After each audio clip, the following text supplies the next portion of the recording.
Tools for felling large trees in tight places. William Hovey Smith, 2021. This is Hovey Smith, the Backyard Sportsman. And we're continuing our work in my sister's yard, taking down and moving some big dead pine trees. And ordinarily I wouldn't do a video about this, but some things are worth recording here for y'all. One is, I'm doing this every bit by myself. So we're moving these big heavy pieces of trunk and limbs and getting them out of here. Some considerable aids have been, I have a small truck. The oldest style of Ford Ranger, the last year model made, the 2011. And this small format Ranger allows me to get into places where you could not get a bigger truck. And I really don't have a use for the Ford 150 style or size trucks anymore, because I don't carry horses, I don't carry farm equipment, I don't tow large boats, etc., etc. It's just me now. So it's just me and the stuff I need to move. And for that, a little Ranger does very well. Now I started out here with my lawnmower pulling a steel trailer. And that allowed me to clear this top from here to there so I could later bring the truck in, and also dump the stuff further out in my woods so they're not right here at the house lot. And I'll show you some of that other equipment now. This is, of course, the Ford Ranger with a winch on it, and also a cab over on the back, which does reduce its utility a little bit when I'm hauling stuff like these tree trunk sections. But it's very useful when I go on the road and take it hunting, etc., etc., because I can lock everything up in it. And it's equipped with a winch, and the winch, as seen in a previous video, played a vital part in moving some of these trees and also in felling them in the direction where I wanted them to go. In the foreground, you can see perhaps in the shadows, Hector, who plays a significant part in these endeavors in showing me snakes and keeping me away from other dangers. That's his job. Yes, it is. He is very happy to do that, and he's out here working with me today. The clump of pines I'm working on is there. There's a cedar tree growing in front of them, and there is yet one dead tall pine to bring down. I've already cut 7 trees out of there and moved those off, and that one tall one will remain as the last.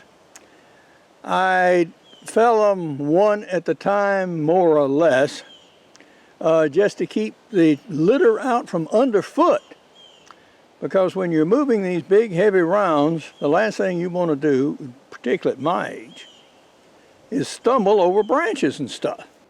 This is the Echo chainsaw I've been using, and that has a 20-inch blade on it, which is fine for here.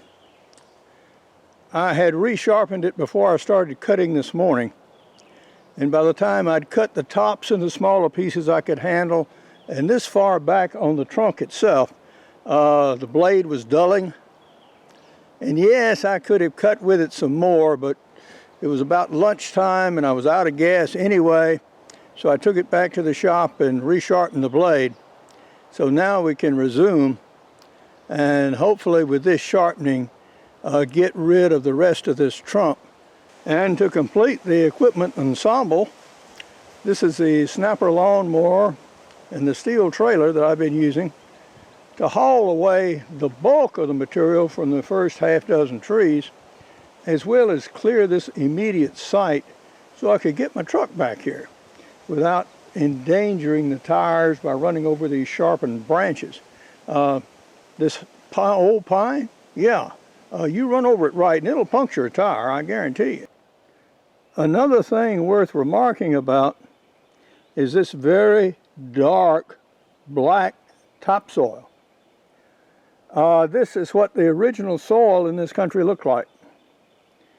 Before this country was settled in the 1790s, yeah, there was a layer of anywhere between 6 inches and a foot of this dark, loamy, sandy soil in this part of Georgia. However, agriculture, even by the time of the 1900s, had been so intensive that almost all of it had been lost. And now in most of the fields, you don't see any of this anymore. It's long gone. And what you're actually farming is what in soil terms is a B horizon, which is basically a white sandy soil with almost no organic matter. The organics in this well-drained soils leach very, very rapidly. And so it will take a couple of centuries before the soil profile can rebuild naturally once it's been reduced down to its basically inorganic B horizon components. We have our trailer emptied, and on the saw blade that I've sharpened, I did manage to make 2.5 cuts before it was so dulled again with the other cutting that I had done that I went ahead and just put a new chain on the saw rather than try to resharpen it again. This would be its 4th resharpening, I think, and that was perhaps once too many. That sounded good.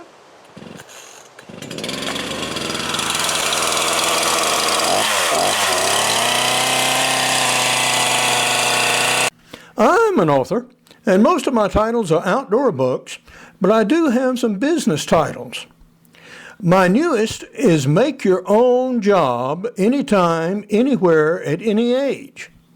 In this book, I advocate that you conceive of a number of possibilities, and then you select among those for short, medium, and long-term gains and plan accordingly.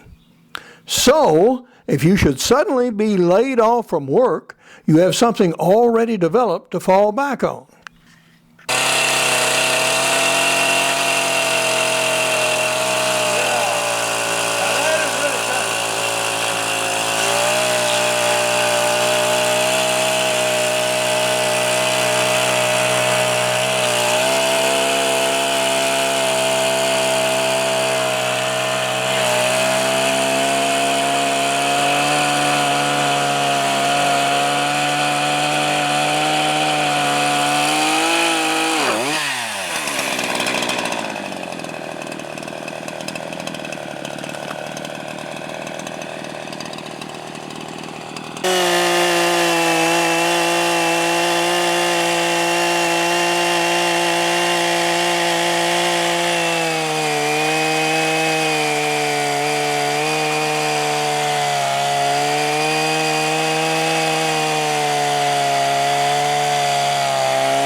Well, the cutting went just about as predicted.